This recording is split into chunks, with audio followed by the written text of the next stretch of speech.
It was an interesting evening. Now, the audience of this particular event were asked to raise their hands at the end of the programme to say who they thought had performed better.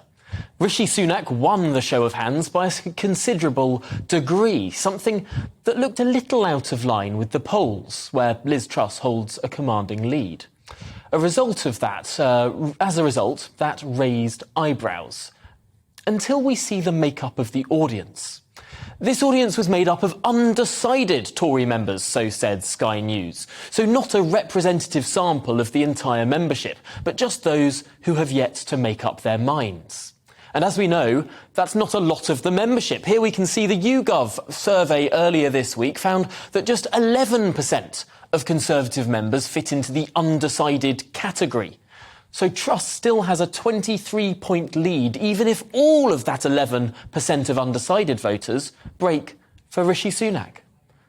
Now, it's no doubt that Sunak performed comparatively well, with some of the spiciest moments taking place between the audience and Liz Truss. One audience member asked Truss to apologise because he found her now ditched policy of making public sector pay match private sector pay, quote, offensive.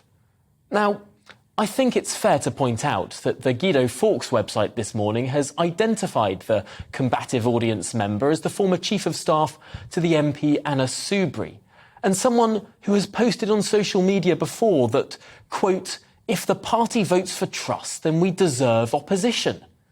He'd also posted on social media that he would vote for Rishi Sunak. That was before this impartial debate.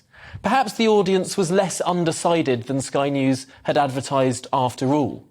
In fairness, if there are just 11% of undecided members, and YouGov historically has been broadly accurate in this regard, then Sky News would have had to successfully identify a group of people that make up around 0.03% of the population, and then ferry them to the studio.